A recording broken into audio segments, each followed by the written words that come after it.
Justru malah saya melihat dengan mata dan kepala saya sendiri banyak agent-agent atau financial consultant yang dipaksa oleh leadersnya untuk promosi padahal dirinya sendiri belum siap atau bahkan belum mau untuk promosi. Hanya saja ketika leadersnya melihat FC tersebut atau agent tersebut ya, ternyata produksinya sudah cukup, lalu dibisikkan, ya udah lu sudah promosi saja deh, nanti timnya gampang, suntik saja, hadirkan saja KTP aja.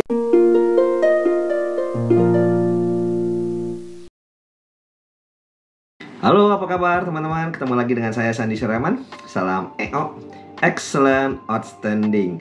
Kali ini saya minta izin untuk bisa sharing sedikit saja tentang sesuatu yang mungkin membuat teman-teman merasa tidak nyaman, khususnya bagi para Anda yang saat ini posisinya adalah leaders. Beberapa perusahaan asuransi menyematkan kata leaders dengan posisinya, teman-teman ya, ada yang disebut sebagai manager, ada yang disebut sebagai director, ada yang disebut sebagai senior manager. Apapun itu teman-teman, ketika Anda merasa bahwa produksi Anda sudah sesuai kriteria untuk promosi, jumlah tim sudah sesuai kriteria promosi, maka Anda mengambil kesempatan untuk promosi. Kenapa? Karena Anda tahu ketika Anda menapaki jenjang yang lebih tinggi, Anda tahu bahwa banyak keuntungannya. Tetapi berhati-hati, banyak sekali leader ketika menempati posisi lebih tinggi atau ya sudah menempati posisi sebagai seorang manajer atau director, sebenarnya tidak memahami tugasnya.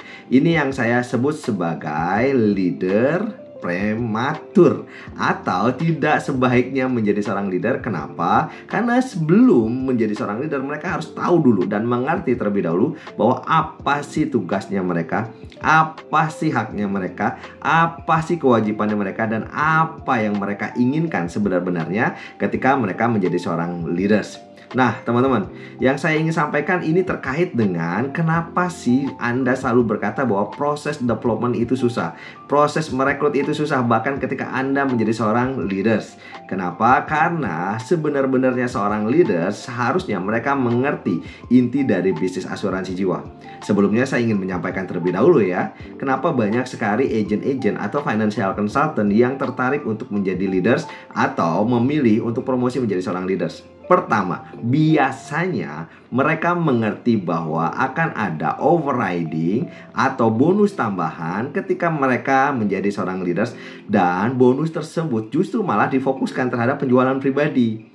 Contoh, jika saya bisa menjual sebuah produk dengan komisi sebesar 20% ketika saya menjadi seorang agent, atau 30% ketika saya menjadi seorang agent, maka ketika saya menjadi seorang leaders atas penjualan yang pribadi saya, maka saya terhitung bonus tambahan dari komisi tersebut. Ya, bisa jadi ya ditambahkan 40% dari komisi yang diberikan, 30% dari komisi yang diberikan, dan ini tentunya sangat-sangat menggoda. Kenapa? Karena income kita menjadi seorang leaders ketika kita menjual pribadi jauh lebih besar.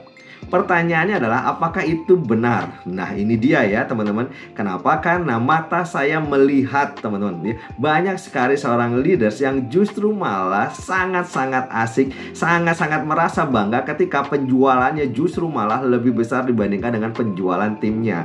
Atau justru malah teman-teman yang dikejar setiap tahun teman-teman adalah posisi-posisi atau prestasi-prestasi dari sisi produser atau dari sisi produksi. Mengejar elite club untuk jalan-jalan ke luar negeri misalkan saja ya, mengejar MDRT, COT, TOT, padahal ya semua itu dihasilkan dari penjualan pribadi.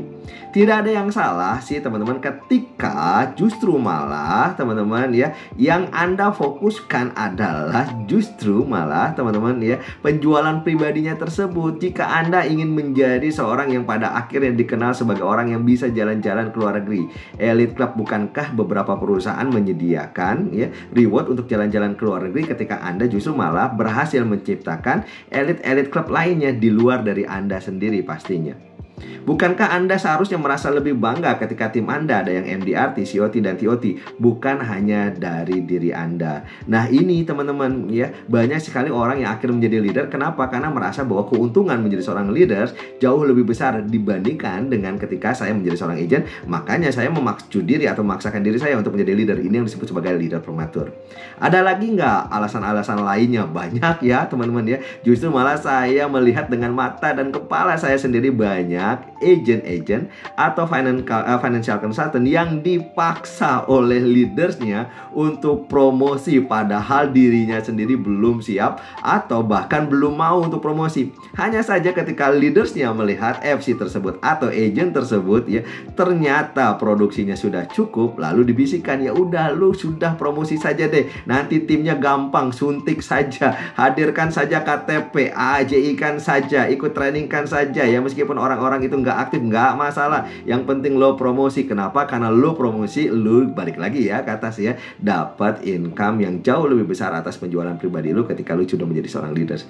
Ada juga tuh teman-teman yang justru malah promosi. Kenapa? Karena merasa malu dengan rekan-rekan setimnya, karena merasa nggak enak dengan leadersnya, karena merasa malu dengan keluarganya. Jadi dia akhirnya promosi saja deh ya. Yang jelas saya ingin menunjukkan diri bahwa saya bisa promosi, padahal teman-teman ya belum siap untuk promosi. Apalagi nah ini nih teman-teman ya, yang terakhir justru malah teman-teman banyak yang akhirnya menjadikan promosi sebagai standar branding. Kenapa? Karena sekali lagi teman-teman ya, makna leaders dibandingkan dengan makna agent atau financial consultant, jelas leaders memiliki positioning yang jauh lebih tinggi. Tetapi kembali lagi, branding tersebut digunakan untuk penjualan. Akan jauh lebih mudah ketika seorang leaders berkata bahwa beli saja sama saya, ambil saja produknya sama saya, terima saja manfaat yang ditawarkan oleh produk saya, Anda akan dijaminkan karena saya di perusahaan bukan lagi agent, bukan lagi financial consultant, tapi menjadi leaders atau sudah menjadi leaders. Nah ini dia nih teman-teman ya, banyak sekali orang yang pada akhirnya berpacu dan pada akhirnya tertarik untuk menjadi leaders, padahal dirinya sendiri belum siap, belum mampu, dan bahkan ya belum tahu leaders itu apa. Ini yang disebut sebagai leaders premature. Apa yang terjadi teman-teman? Yang terjadi banyak teman-teman, yang terjadi 1 tahun pada akhirnya demosi, turun lagi menjadi seorang agent. Amit-amit ya Bang Bayi kalau itu terjadi, mudah-mudahan enggak ya teman-teman.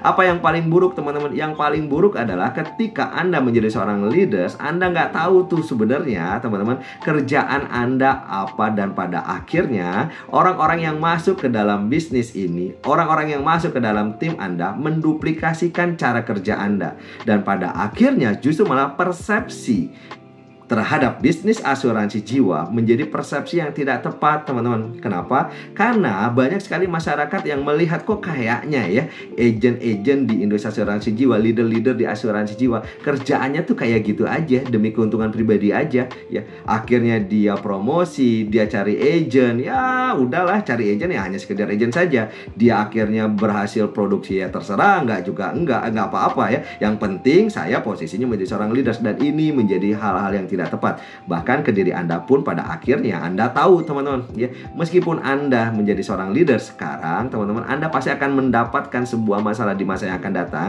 Karena apa? Karena ternyata kemampuan Anda merekrut, kemampuan Anda mendevelop tim, kemampuan atau Anda untuk mengembangkan orang-orang yang ada di bawah Anda tidak terbangun. Kenapa? Karena sekali lagi Anda lahir secara prematur ketika Anda menjadi seorang leaders, dan ini berbahaya. Ya, ketika Anda sudah menjadi seorang agency director, Anda sudah menjadi seorang senior manager atau manager, dan Anda cukup lama menempati posisi itu, dan Anda saat ini tahu bahwa market penjualan Anda sudah habis, ring 1 Anda sudah habis, bahkan ring 2, ring 3 Anda sudah habis, Anda tidak punya lagi siapapun juga untuk bisa ditawarkan asuransi. Anda mulai bingung, dan ketika Anda mulai bingung, Anda mulai merekrut. Tetapi ketika Anda mulai merekrut, Anda nggak tahu cara merekrut yang tepat. Kenapa? Karena pada dasarnya Anda salah dalam membangun bisnisnya. Nah teman-teman, perlu diketahui bahwa menjadi seorang leader seharusnya Anda punya target 3P di kepala Anda. Apa 3P tersebut, San? P yang pertama adalah production growth.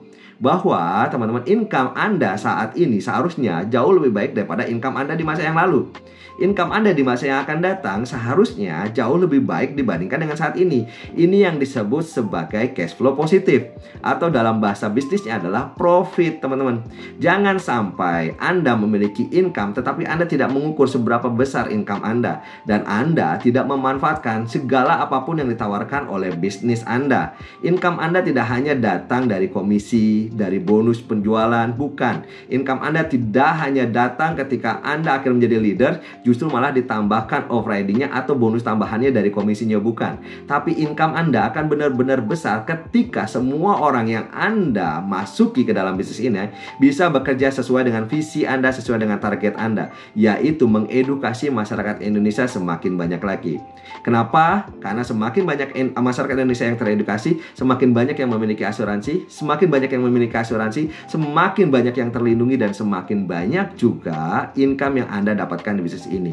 Yang kedua apa, San? Yang kedua adalah profitable operation, teman-teman. Ya, ketika Anda tahu bahwa production growth-nya bertumbuh dari orang-orang yang masuk ke dalam bisnis Anda seharusnya mengelola orang-orang tersebut sehingga orang-orang tersebut benar-benar bekerja dengan baik. Teman-teman perlu diketahui bahwa ketika mendevelop mereka di dalam bisnis ini ada hal-hal yang harus mungkin Anda sadari. Yang pertama yang Anda harus sadari adalah bagaimana Anda mengelola penghasilan Anda. Penghasilan Anda saat ini apakah semuanya dimasukkan untuk kebutuhan Anda? Seharusnya jangan, ya. Bahwa di dalam proses perekrutan, teman-teman, ada biaya yang seharusnya Anda pertimbangkan. Kenapa? Karena membuat mereka pada akhirnya tertarik untuk bisa mendengarkan keindahan-keindahan yang ditawarkan dalam bisnis asuransi jiwa. Mungkin butuh modal untuk bisa apa? Untuk bisa mengajak mereka ketemu. Setidak-tidaknya Anda menghargai mereka dengan makan atau minum ketika Anda menyampaikan bisnisnya. Dan yang terakhir adalah producer development atau people development.